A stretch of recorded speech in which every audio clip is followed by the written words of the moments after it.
This is lecture 112 in the ABCs of Communism, supporting volume 7 when it appears soon in this series on capitalism in Europe. And today we're going to begin with this lecture on the development of feudalism to capitalism in Europe, capitalism in origin. Now, as I have pointed out before, we can see germinal capitalist sectors in the political economy of both the Old World slave and feudal stages, West and East, and in the New World also. And as I've also pointed out, this is because whenever labor is pooled and averaged, according to some homogenizing, averaging, equalizing equivalent to the factory clock, we have the germinal of capitalist production. Now, whenever that labor power is purchased and put to work, whether on the land or in the factory, we have a germinal capitalist element emergent. And these germinal elements in the Old World go back to the first city-states in Sumeria, along the Nile, and in nuclear China. The later archaeological record in Mesoamerica is replete with examples of purchased labor put to work on the land and in factories from Olmec times forward, in Peru from Chavin times forward. And in fact, you will recall that we found proto-commoditized labor power in the hunting and gathering tribes and in the agricultural tribes. In Stone Age economics, as in modern economics, one can trace specifically defined attributes back into their previous forms, and this search for the origins of commoditized labor power is an example. And finally, you will have learned that the germinals of capitalist production have existed in prehistory all over the world. Thus, they are another focus in our global study. Now, why didn't the capitalist sector of these ancient slave and feudal stages become ascendant earlier? Precisely because machinofacture had not yet been invented. The essential 5 diagnostic attributes we discussed before simply had not yet come together in one place at one time prior to the second half of the 1700s. And when they did come together in Europe and New England and in China, and in preliminary form in other parts of the world such as Latin America, capitalism quickly replaced feudal landholding as the primary source of wealth for the domesticating and ruling classes. Quickly is of course a relative term. From the time of Oliver Cromwell, a capitalist farmer himself, who purchased some labor power each year to use on his lands rather than taking feudal tithes from serfs. In, say, 1640, until the emergence of the 5 essential technological elements of original capitalism in Old and New England around 1765, 125 years passed. Now, an entire mode of production must be prepared first. Furthermore, the base of society, which is to say the mode of production, must be in sec evolved, not just technology.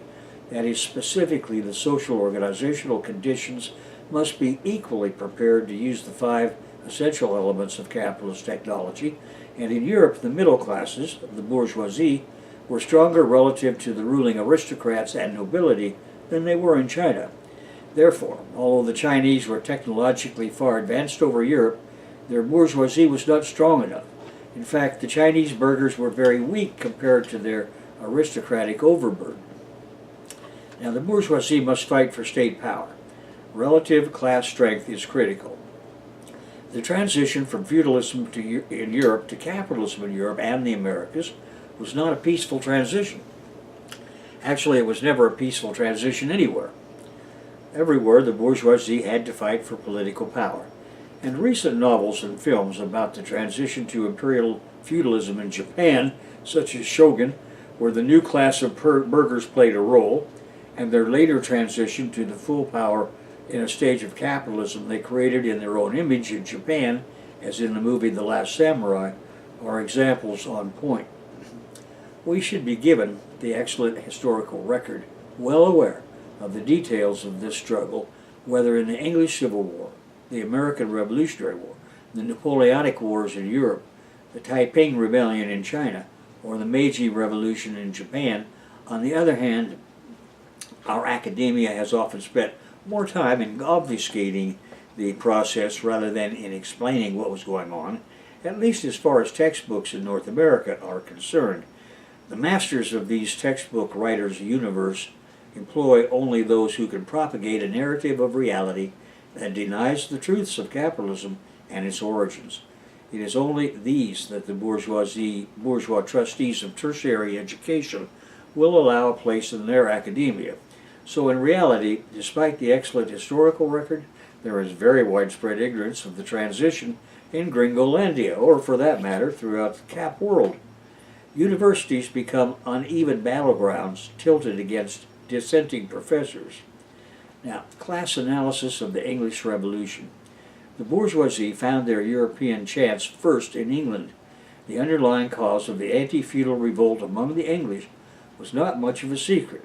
This is not to say that the religious arguments of the English revolutionaries of 1640 to 1660 might not tend to confuse the realities of those moments today.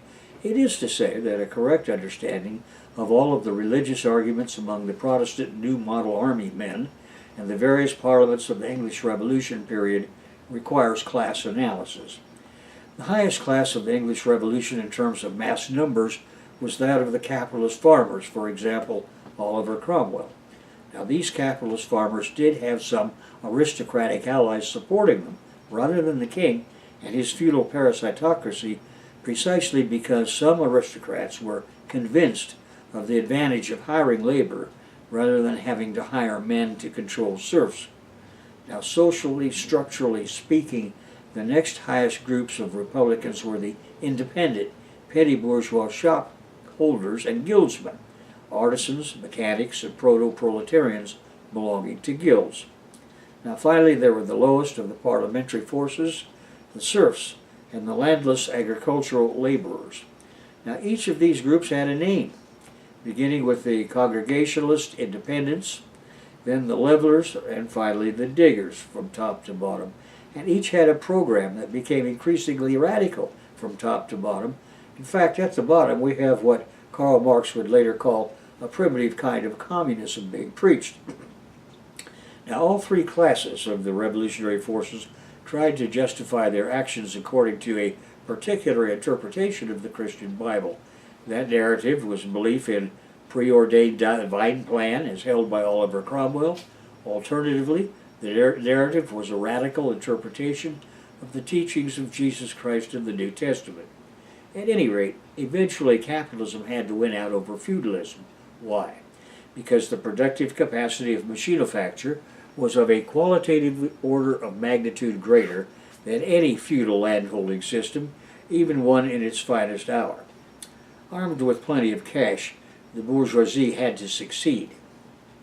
However, they could not succeed permanently in the years of the English Revolution and the English Republic, wherein both the monarchy and the House of Lords were abolished. In either Old England or New England. Why not? Because the complex of the five original elements of machinofacture together was still over a century away when Oliver Cromwell died in 1658. Now, the origin of the capitalist mode of production in Europe, Karl Marx and Friedrich Engels recognized that the emergence of capitalism in Europe occurred first in the city-states of Italy, especially northern Italy, and here the city-state communes of cities like Padua had in the 1300s become concentrations of pooled, average, factory clock regulated, thus commoditized, purchased labor power alongside or part of the older guild system. Therefore, although the European bourgeoisie found their opportunity to seize power occurred first in England, the technological and social organizational germinals had emerged slightly earlier in Italy than in the United Kingdom and Ireland. This beginning of primitive capital accumulation was not enough. It would take another 2 centuries for the Europeans to come upon an historical treasure trove to finance the transition, and that they found in the New World. Europe's primitive capital accumulation completed in the New World. Marx and Engels recognized the expansion of European capitalism was intimately involved with the discovery of gold and silver in the New World. This overnight concentration of cash wealth in the hands of the ruling classes of Europe gave them what they needed to trade within the great ports of the Old World. It also provided the capital they had to have to invest in expensive new technology. An example was the blast furnace built in Liège, Belgium's French-speaking Walloon region. There, Europe saw its first blast furnace invented. The cash investment began there in 1500, only 2 years after the greatest gold strike in the history of Europe had been made in Hispaniola, which is now Haiti in the Dominican Republic. East African, Arabian, and South Asian ports had just become open to Europeans, and this for the first time since the collapse of the Roman Empire West in AD 406.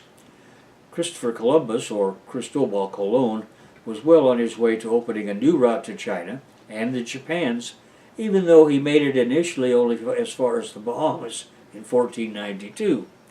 Now, Portuguese sailors rounded the Cape of Good Hope in South Africa a few years later, and overnight this process of primitive money capital accumulation via the rape of the Americas acted as the catalyst for the launch of true capitalism. The Crusades. Before the last decade of the 1400s, Europe was an isolated appendage of the Eurasian landmass, and all trade had to go through expensive middle persons. The Islamic regime of Arabia controlled most of Europe's trade with Arabia, East Africa, India, Indonesia, that is the Spice Islands, as Europeans called Indonesia then, China, and the Japans. European ruling oligarchs were so unhappy about this that for several centuries they had tried everything to find a way to cut out the middle people, thus, for example, the Crusades, yet to no avail. These foreign middle people absorbed all of the surplus trade money capital needed by Europe if Europeans were to finance their own advance into capitalism. Thus, the emergence of the capitalist stage had been long stymied in Europe. Then, New World gold ended the Islamic blockade of Europe's blockade. Would-be manufacturers no longer needed the mercantile cash from the Asian trade or the Asian markets for finance. And exploration provided an alternative cash source. It would be the Iberians, on the tip of the European peninsula, which we'll discuss in the next lecture, pursuing their natural inclinations to explore their neighboring territories, which meant by boat they would take the successful route down the west coast of Africa, finding thereby the direct route to the Far East, round the Cape of Good Hope. By so doing, backed by New World gold and silver, the Iberians had added the entire globe to the process of primitive capital accumulation in Europe. This was a necessary prior condition for the emergence of true capitalism as a socio-cultural evolutionary stage. That is, having on-hand money capital for investment in the 5 essential elements of the capitalist technology of machinofacture. Europeans on a cash-only basis. From 1492 to 1502, all of a sudden, in one decade, the European turn toward naval circumvention of the Muslims paid off. Portuguese sailors found the tip of Africa in the south and quickly turned northward once again from the Cape of Good Hope, making their way to Calicut, India, Bombay or Mumbai today, by way of East Africa and South Arabia. Spanish privateers used the Bahamas and Cuba as their gateway into what for them was a truly new world. Shortly they would cross Mexico and build the direct route to East Asia dreamed of by the great admiral Cristobal Colon, or Christopher Columbus, as he's known in English. Now, the manufactured goods of the Italian cities, Benelux, France, Germany, and London, could find their way to the great markets of the Old World without the intolerable cost of the Muslim interface. These goods would also be sold to a maid market of European colonials in the New World. The enslavement of the Native Americans provided the one thing European traders needed, however, and that was cash. Gold and silver would pay their way into Asian markets any time. Real cash, that is gold and silver, was essential because European goods were cheap and shoddy, and furthermore the Europeans had nothing to sell that the Asians did not have in better quality and larger quantities, with the exception of English wool, white slaves, and personal firearms. Portuguese sailors had almost been hung in Calicut when they showed up with junk like glass trading beads. Calicut is not Calcutta. Calcutta was a British creation on the other side of India. Calicut was Bombay and now Mumbai. The Chinese had had cannon for at least 3 centuries by this time, but had never taken it to the level of muskets and pistols for the individual fighting man. Chinese rulers did not want individuals armed, which would pose the additional danger from Ronin, who were already a problem. So they allowed the use of gunpowder just in their armies where the cost of cannon was something only an army could afford. Yet this period, beginning in the late 1400s, was nothing more than what Marx and Engels said it was, quote, the rosy dawn of capitalism, unquote. It was not true capitalism in the sense of production via machinofacture and its 5 essential technical elements. This did not feature true capitalism's cheap, unskilled workers at the factory bench where their purchased labor power was pooled and averaged and regulated by the factory clock. In the decade 1492 to 1502, this was just more mercantile capitalism. And so it would remain until the Europeans invented machinery and then brought that machinery to the masses of subhumanized people of South Asia, especially India. Chief among these would be the English capitalists. Why? Because the French capitalists lost what Winston Churchill has called the First World War, what in the USA is often termed the French and Indian War, and was fought out on a global basis. The most important part of the British global victory was not in North America, but in India, where the French were forced out for good. The First World War from 1758 to 1763 was 2.5 centuries away from the days of rounding Good Hope and discovering the Bahamas. Thus the rosy dawn of capitalism occurred within the feudal stage, albeit in the final phase of said stage. Now, British capitalism creates the colonial financial crisis, Tea Party in Boston. Note that at this historical point, one critical factor, that was the emerging post-war, that is post-1763 situation in Britain. Yes, the Brit capitalists won the war against France, but they did so at the cost of about £60 million. Parliament took various taxing measures, including requiring the North American colonies to pay part of the bill, at least that ongoing part of supporting British troops and other British government functions in their Atlantic colonies.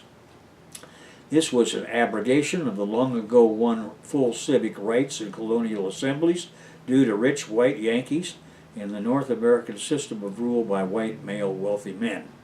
The Stamp Act and other taxing pieces of legislation culminated in the Boston Tea Party and led directly to the North American Revolutionary War of 1775 to 1781. The ultimate cause having been the greed of the British capitalists in command of the UK government, which led them into a war to steal French possessions on a global basis. One side effect of their greed was that it led directly to their loss of their North American colonies altogether. Technically, this was a colonial war rather than an imperialist war. British and French capitalists were not trying to export capital anywhere except to India, and that was just their textile factories. That is, factories and their machinery were not being sent here and there and sold to anyone, anywhere, which is the technical definition of imperialism. Just the opposite, actually, as you will see in Chapter 21 of Volume 1 on British colonialism versus North American colonists. In fact, the Brits refused to export any advanced machinery or technology to North America, and smugglers who attempted to do so were hung if caught. Now, we come to the general contradiction versus the general crisis. As we have seen, the greatest transition in human history occurred many millennia before the emergence of capitalism. That was the change from the general contradiction of the primitive communism of the hunting-gathering stages and tribal agriculture. The first general contradiction is expressed in the prime directive to avoid surplus production at virtually any cost. The change was to the general contradiction of the servitude epoch and its prime directive, namely to maximize surplus production regardless of the amounts of value and surplus value being produced. The general contradiction of the servitude epoch continues in the third and final capitalist stage of the servitude epoch, and of course in the preceding transitional phase out of feudalism. Therefore, capitalism emerges long after the Great Divide in human history. However, it continues with that general contradiction of the servitude epoch as its own. What about the general crisis of capitalism? As we have seen, each stage has its own specific general crisis. Capitalism will have its own general crisis, and we can see it in the germinal forms from which it emerges. In the capitalist stage, the general crisis is a function of the competition between the subcolumn of profit and the subcolumn of investment in the next generation of machinery, or NGM, under the category we call surplus value. In our discussion of the mode of production of the capitalist stage, you should remember that one given condition of the problem is that what is produced is sold or otherwise realized in the marketplace. Now, the law of absolute decline in the rate of profit. The general contradiction of the capitalist stage is the same as it was in the preceding stages of the servitude epoch. That is, the drive of the domesticating, exploiting, ruling, and owning classes to maximize their profits, regardless of the amounts of value and surplus value being produced. The general crisis of capitalism is, however, as Karl Marx discovered, distinct from that of slavery. In fact, it is unique. The general crisis of slavery was created when, 1, the financial cost of the police and the army needed to keep the slaves in obedience and submission continued to increase, not to mention, 2, the more intangible social cost of the generals realizing that they could replace their employers. Capitalism's general crisis is caused by the necessity to stay competitive, to continue to invest more and more money into new and continually successive generations of machinery. In order to stay competitive, each capitalist must constantly buy new machinery that produces more commodities per unit of labor power employed.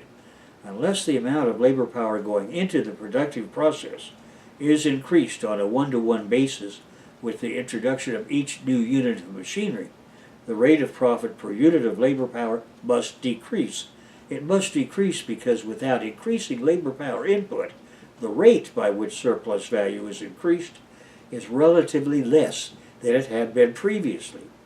Add to this the cost of the new equipment accepted to reduce the cost of labor power and what it cost. This additional cost meant fewer workers working fewer hours.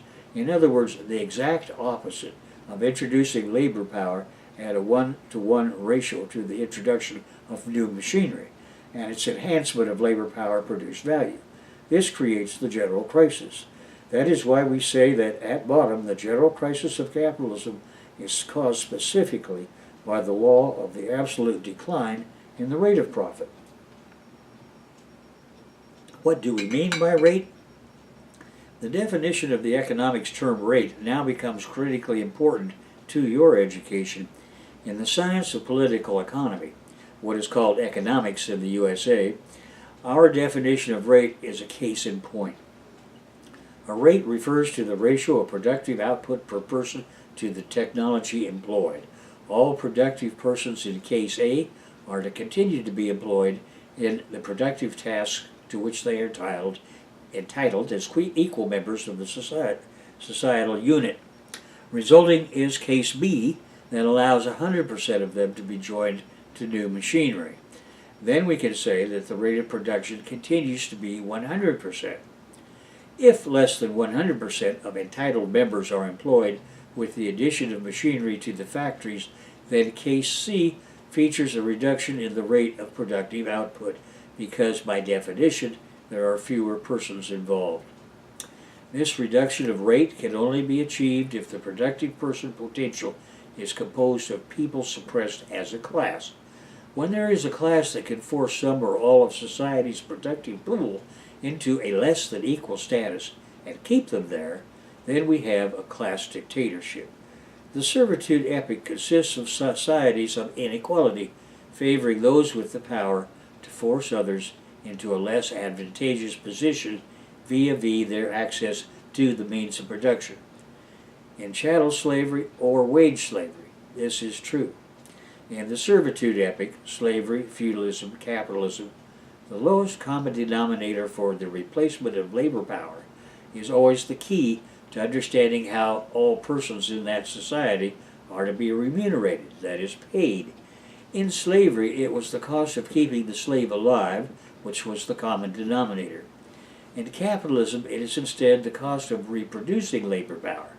This means the cost of keeping a few producing individuals, originally women and children, around, so that their labor can be homogenized as labor power and applied to the machinery. The rest are on their own, and without access to the means of production, they are supposed to starve and die. Capitalists introduce a new machinery into their productive line not to improve the living conditions of the other members of the society who have been reduced to poverty and early death as a matter of social policy. They purchase the new machinery to reduce the cost of the articles of production coming off their productive line. That is why the rate of surplus production is reduced instead of increased with the introduction of what, in an egalitarian system, would have been labor-saving machinery with its implicit improvement of all equal members' lives and lifestyles. In capitalism, there is in reality never equality. In fact, there is just the opposite. Members of these servitude-epic societies are frozen in a state of permanent inequality. Thus, the capitalist rate of surplus value production is a highly variable category.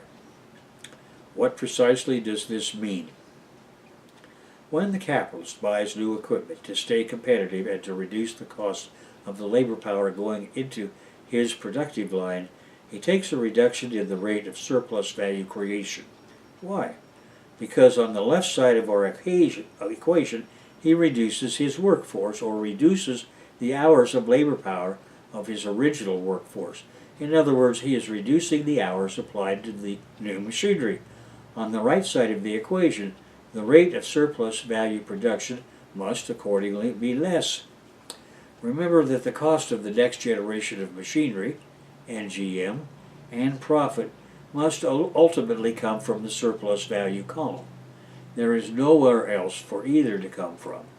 Even if he finances the purchase of the new machinery, that cost and the cost of the financing must ultimately come from the SV column.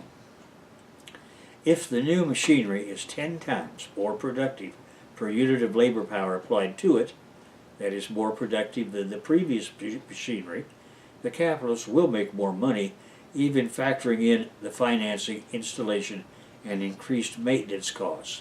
However, the rate of production will be less for the surplus value column. In other words, his rate of surplus value formation must fall, and he must now factor in the cost of the new equipment before simultaneously he increases the amount of T, that is technology, which is the cost of financing the purchase itself, and the installation, and perhaps higher maintenance cost. This is the iron law. To maintain the same rate of value and surplus value production, one must increase labor power input at a 1-to-1 ratio to the introduction of more powerful machinery.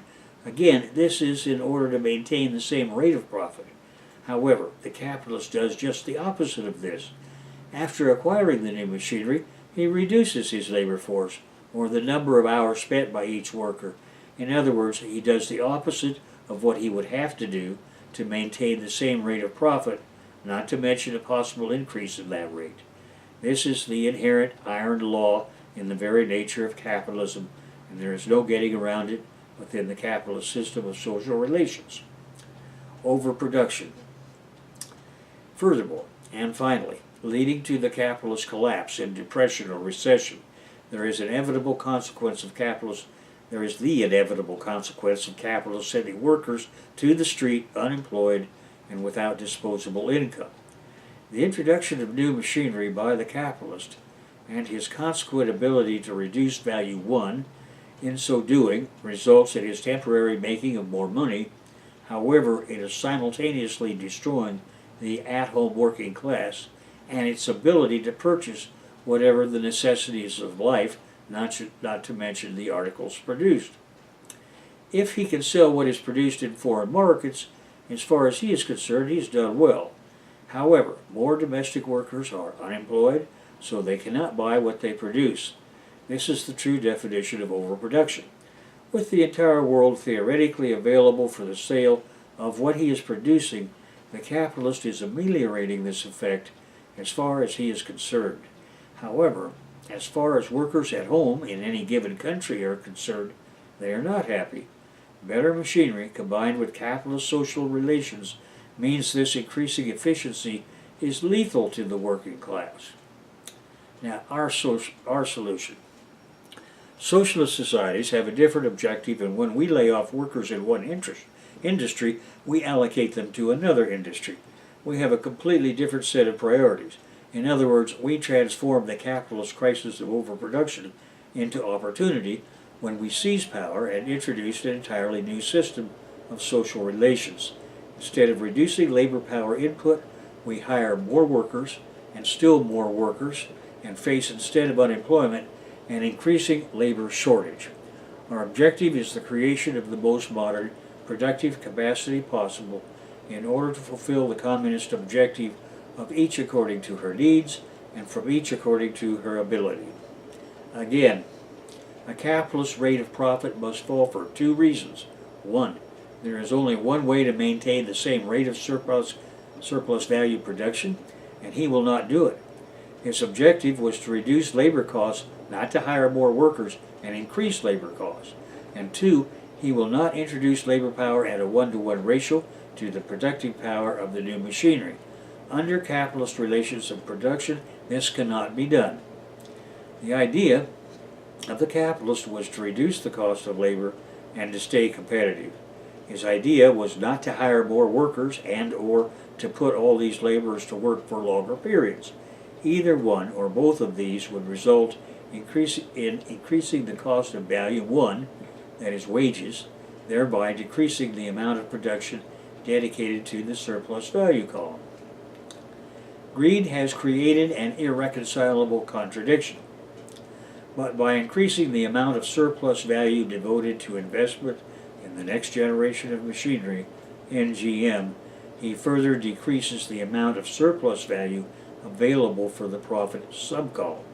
This is production that at any rate has already witnessed an increased value 2, that is the increased magnitude of value 2, maintaining newly purchased and installed equipment. And finally, the capitalist must pay for the new equipment, and this new cost factored in reduced absolutely the amount of surplus value available for profit. His greed has unleashed an irreconcilable contradiction. Look at the formula on the 9th page of this chapter in your volume 7. Labor power plus T, that is A and B, give value 1 plus value 2 plus surplus value, and the surplus value column is subdivided between profit and NGM. And then I give the definitions for all of these terms I've just used. We continue with, to maintain the rate of profit, one must first maintain the rate of surplus value production by introducing new labor power equivalents, A, to the new machinery, B, at a 1-to-1 ratio. Otherwise, the percentage rate of surplus value on the right side of the equation, arrow, must decline because there are by definition fewer of society's productive people involved. In addition, the new equipment has to be paid for, as does its installation and maintenance. Less surplus value inevitably also means less production available for profit, because secondly, the complex of new machinery costs must also come from overall surplus value production, further reducing the amount of surplus value available for the profit subcolumn. This is an iron law, and there is no way around it, except in the future with robotic, artificially intelligent Star Trek labor power. Then it would be possible to introduce A at the equivalent 1-to-1 ratio and with B, and where the cost of the new machinery in D is easily absorbed by the vastly increased productive capability of the robotically manned overall system of production. Simultaneously and in the meantime, when we have power, that is, when the workers have state power, exercised through their vanguard party, we have a plan. For example, Stalin's Soviet 5-year plans, the current Chinese multi-year 5-year plans, That investment must overproduction at home and the Belt and Road programs, which exports overproduction. In short, our plan calls for the massive ongoing construction of new factories, infrastructure projects such as the Chinese voltaic solar roofs, and ideological institutions, that is, schools of all types. When these are combined with the export of overproduction value to needy parts of the world, these new projects absorb as much labor as we have available and can continue to expand without foreseeable end. At any rate, in a capitalist system, this introduction of labor power at a 1-to-1 ratio is not done, and as we have seen, then the 1 rate of surplus value production has to decline on the right side of the equation. And also 2, the heavy investment in purchasing, installing, and maintaining the new machinery are factors that combine to leave less surplus value available for the profit subcolumn, with V2 increasing alongside T, that is, with C increasing alongside with B. That is the totality of costs, that is where these costs are T are accounted for under V2 and NGM, of all of this new equipment, further reduces the amount of production available under surplus value for the profit subcolumn. And this will be easier for you to follow when you have the equation and terminology in your book right in front of you. At any rate, thus for this reason, also the rate of profit must decline. Simple arithmetic, or perhaps not so simple, but nevertheless just as real. There are things a capitalist can do which will ameliorate the speed by which his rate of profit will decline. And always these have to do with decreasing the cost of A by decreasing the amount of C. Slave labor in Nazi systems, or simple wage control, declining safety procedures, that is, failure to adequately maintain equipment and working safeguards, under fascist systems are examples, but there are many other less draconian ways, such as those pioneered by the North American capitalists, including the original Taylorism, that is, efficiency, or assured U.S. governmental contracting of modern times, or simple monopoly. But in the end, they all are stopgap band-aids, if you will, and can only work for limited periods of time.